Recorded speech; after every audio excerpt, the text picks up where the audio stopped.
ഗുരുവായൂരപ്പ, ധർമ്മശാസ്താവേ, ദേവി, മൂകാംബികേ, ഭഗവതി രക്ഷിക്കണേ. അനിയനും ചേട്ടനും കൂടെ സമരം ഒത്തുതീർപ്പാക്കാനെന്നും പറഞ്ഞ് ഫാക്ടറിയിലേക്ക് പോയിട്ടുണ്ട്. അവിടെ ഇന്ന് എത്ര എണ്ണത്തിന് കൈയും കാലും ഒടിയുമെന്ന് നിനക്കേ അറിയൂ. അധികം കുഴപ്പങ്ങളൊന്നും ഉണ്ടാക്കിക്കാതെ അവരെ ഇങ്ങ് എത്തിച്ചേക്കണേ ഭഗവതി.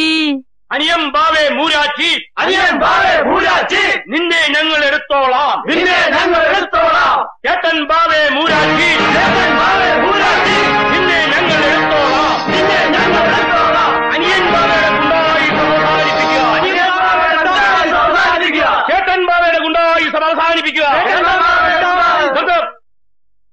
എന്ത് പണ്ടാരാടാ അതിലെഴുതിയിരിക്കണേ? എനിക്ക് അത് വായിക്കാൻ പറ്റണില്ല. പിന്നെ ഇതൊക്കെ വായിക്കാനല്ലടാ നീ 3ാം ക്ലാസ് വരെ 6 കൊല്ലം പഠിച്ചത്? ആഹാ, അന്ന് ഞാൻ പഠിച്ചതേ പഴയ അക്ഷരമാണ്, ഇത് പുതിയ അക്ഷരമല്ലേ? ഈശ്വരപിള്ളേ, എന്തോ അത് വായിക്കണോ? വായിക്കാൻ. ചേട്ടൻ ബാവേ കരിങ്കാലി, നിന്നെ പിന്നെ കണ്ടോളാം.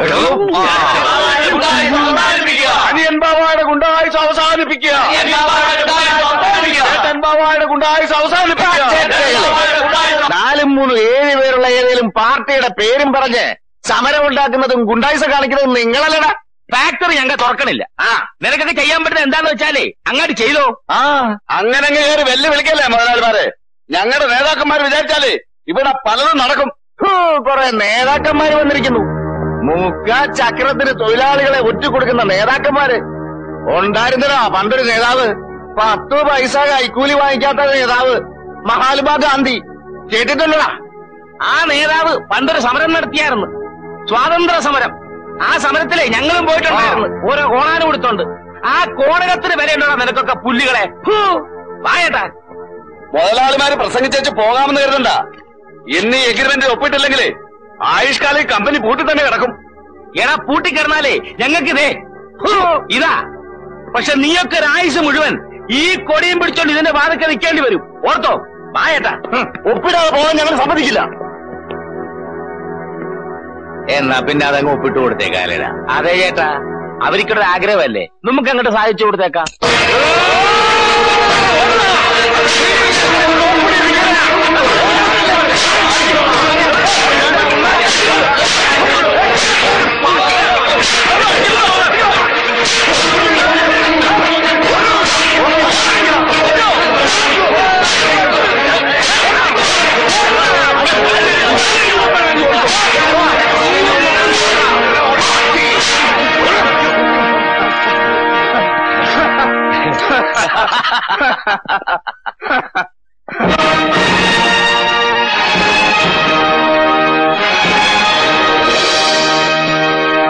നിങ്ങളെന്തിനാ കരഞ്ഞു വിളിച്ചോണ്ട് വന്നത്? 4 മുദ്രാവാക്യം വിളിച്ചോണ്ട് വരാമായിരുന്നില്ലേ? നിന്റെയൊക്കെ കെട്ടിയമ്മമാരുടെ ഗുണവധികാരം കൊണ്ടല്ലേ ഫാക്ടറി പൂട്ടിയത്. ഇനി അത് ജമ്മത്ത് തുറക്കാൻ പോകുന്നില്ല. അങ്ങനെ പറയരുത് കൊച്ചമ്മേ, ഞങ്ങൾ മുഴുവൻ പട്ടിണിയില്ല. ഇന്ന് പട്ടിണിയെങ്കിലും ഉണ്ട്, നാളെ അതുമില്ല. അനുഭവിച്ചോ കൊച്ചമ്മേ? ഞങ്ങളുടെ മക്കളെ ഓർത്തെങ്കിലും മുതലാളിമാരെ കൊണ്ട് കമ്പനി തുറപ്പിക്കണം. എടി പെണ്ണേ, അതിനിപ്പോ ഞാൻ എന്താ ചെയ്യണമെന്നാ? എന്റെ കെട്ടിയാൻ പോലും ഞാൻ പറഞ്ഞാ കേക്കത്തില്ല, പിന്നാണോ അങ്ങയുടെ ചേട്ടൻ? മക്കള് പറഞ്ഞ മുതലാളിമാര് കേക്കും, അത് ഞങ്ങക്ക് ഉറപ്പാ. ഓഹോ. അമ്മേ, എടി മാളു, ഒന്നിങ്ങനെ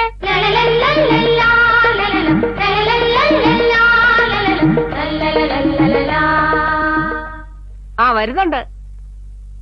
എന്താ ചെറിയമ്മേ? ദേ, നിങ്ങളെ കൊണ്ട് ശുപാർശ ചെയ്യിപ്പിക്കാൻ വന്നിരിക്കുകയാണ് അവര്. നിങ്ങൾ നിങ്ങളുടെ അച്ഛന്മാരോട് ഫാക്ടറി തുറക്കാൻ പറയണമെന്ന്. ഞാൻ പറയില്ല. എന്തൊക്കെ അനാവശ്യങ്ങളാ അച്ഛനെയും വലിയച്ഛനെയും പറ്റി നാട് മുഴുവൻ എഴുതി വെച്ചിരിക്കുന്നത്. അത് സാരമില്ല മാളു, ഇത്രയും പേര് ഇവിടെ വന്ന് പറയുന്നതല്ലേ. നിങ്ങൾ വിഷമിക്കണ്ട, ഞങ്ങൾ പറഞ്ഞോളാം.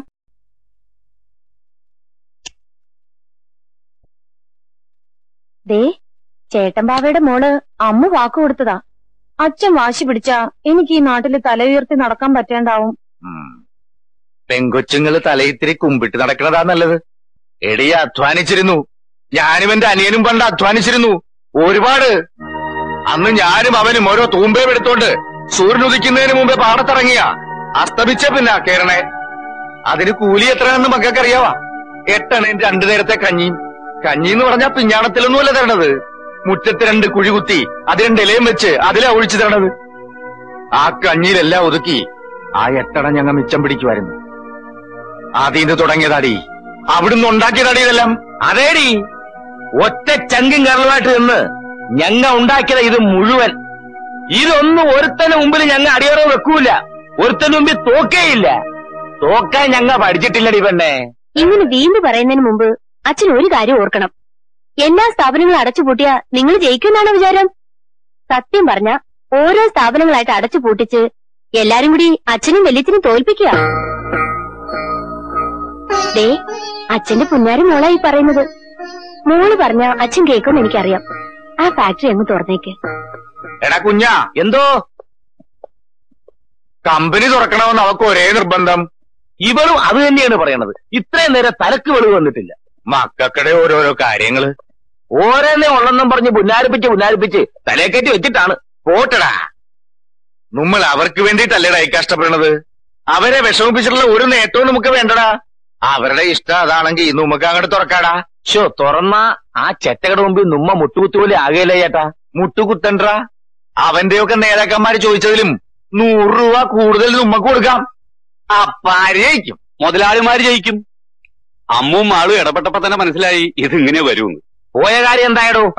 അത് ബാവമാരുടെ കൂടെ ഡ്രൈവർ പണിക്ക് നിൽക്കാൻ ഈ നാട്ടിൽ നിന്ന് ആരും വരും തോന്നുന്നില്ല.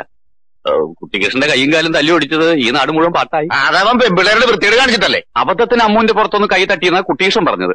വിത്താരമൊക്കെ മതിയാക്ക്. പോയ പെണ്ണുങ്ങളോട് പറ കമ്പനി തുറക്കാൻ ഞങ്ങൾ ഉത്തരവിട്ടിരിക്കുന്നെന്ന്. ശമ്പളം കൂട്ടിയിട്ടൊന്നും പറയാലോ.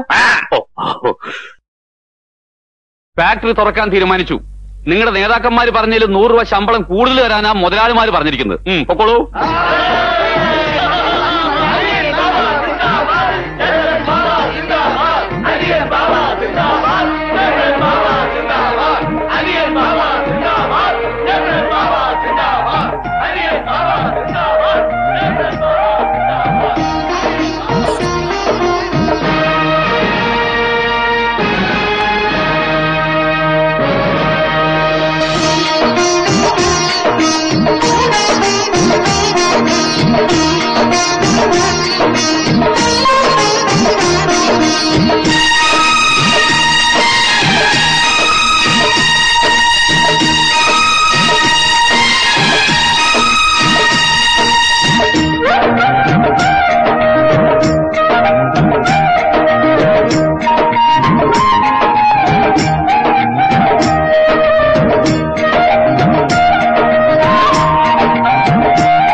അയ്യോ, തീർന്നോ?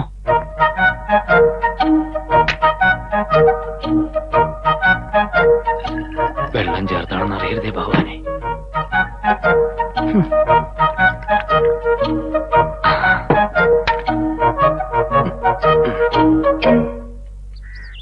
അമ്മൂമ്മേ വന്നു. ഞാൻ വിചാരിച്ചു മരുന്നൊന്നും കഴിക്കാതെ ഇവിടെ കിടന്ന് ചത്തോട്ടെ എന്ന് നീ കരുതി കാണുമോന്ന്. ഓ എന്റെ അമ്മൂമ്മ കാശ് കയ്യില്ലാത്ത നേരെ ചാകണ കാര്യം മാത്രം പറയാതെ. അതെന്താടാ, ഞങ്ങള് ചത്ത ശവദാഹം നടത്താനുള്ള കാശ് പോലും ഇല്ലേ നിന്റെ കയ്യില്? ഉണ്ട്, നിലവറയ്ക്കകത്ത് പൂഴ്ത്തി വെച്ചിരിക്കല്ലേ. എന്റെ മക്കളെ, അതിൽ നിന്ന് കുറച്ചെടുത്ത് ചെലവാക്കണം. കാലത്ത് തന്നെ എന്റെ കൺട്രോൾ കളയരുത്. ഇതോട് കഴിച്ചേ, പിടിക്കും. എത്ര വലിയ തറവാട്ടി ജനിച്ചവളാ ഞാൻ.